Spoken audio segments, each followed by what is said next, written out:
Most Hollywood blockbuster movies now come with extraordinary large budgets, even low-budget films, 1 and 2 million perhaps. Micro-budget films, however, tend to be the realms of LGBT filmmakers, but I think this can give them an edge over more flush filmmakers.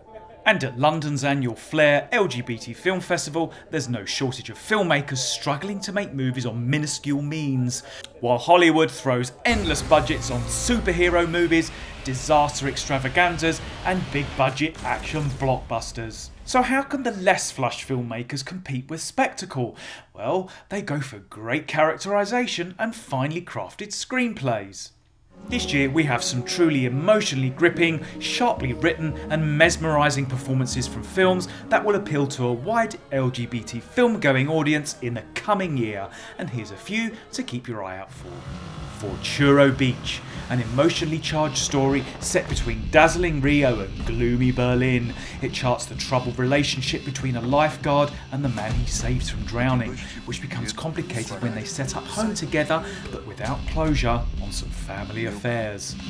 É de quem finge que nada é perigoso.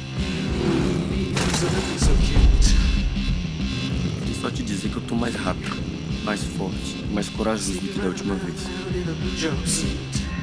And there's Nathan Evans' short film Curtains, which makes for a tense drama due to an unconventional three-way relationship turning sour. Hello. Hi. You're smoking. I thought I'd try one. You ready then? See you later. Have fun. There are more and more LGBT characters appearing in mainstream films, and also LGBT films, smaller films that have started small, have crossed over more into the mainstream. So I do think in the years that come, the canvas might open up to us. I mean, as it is at the moment, generally, particularly first-time LGBT filmmakers have to work on quite a limited scale. So, you know, that big fantasy epic that I've got sitting in the bottom drawer isn't going to be, you know, next on my shoot list. Portrait of a serial monogamist is a witty and finely crafted ensemble piece. It's about a 40-something lesbian who's an accomplished breakup artist who leaves her long-standing girlfriend to pursue a younger woman. But did she make a mistake? Monogamist. You go from one relationship to the next. Sorry, Elsie, what's this about? Well, maybe something needs to change. You think we should break up? Well, if you think that's best. The film was the brainchild of writer-director team Christina Zeidler and John Mitchell, who shared with me their views on the importance of characterisation. Did you write your script in terms of knowing that your budget was limited and therefore you had to focus much more on characterisation?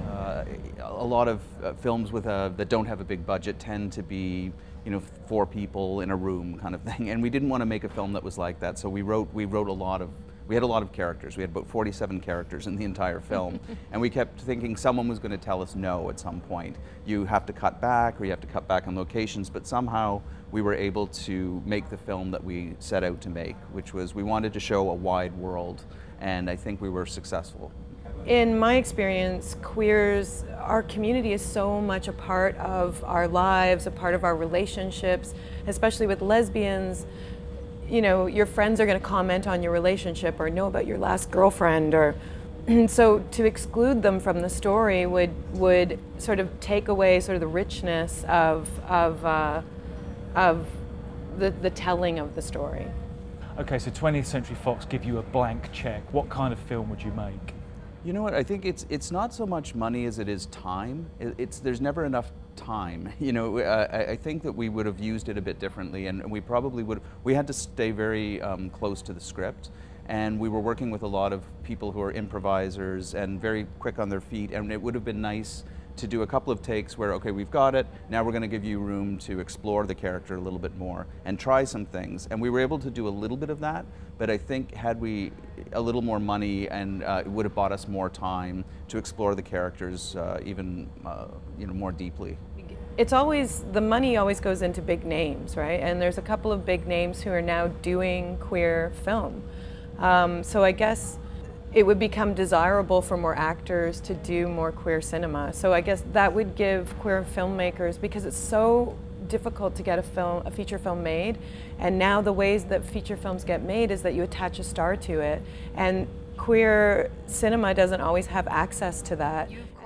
But lo and behold, who's this at the Flair Film Festival? Superstar Patrick Stewart, and he's been bagged to appear in a film called Match, about a camp, ageing ballet teacher who agrees to be interviewed for a student's dissertation.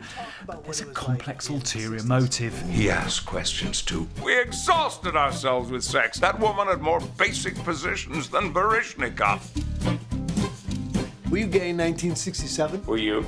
I'm probably not into whatever you are into. You have no idea what I'm into. It's certainly a film with edge and gripping drama, written and directed by Stephen Barber. What I think I have, if I have an edge, it is about character and dialogue. That's what I do. I'm a playwright, so I've always gravitated towards starting a piece and coming up and conceiving of a piece by conceiving of a character and finding someone either in real life or in my mind or an amalgamation that I love and adore, and I want to bring them in a dramatic sense to life. And so I hone in that way, and I try to create a plot for that person to exist within.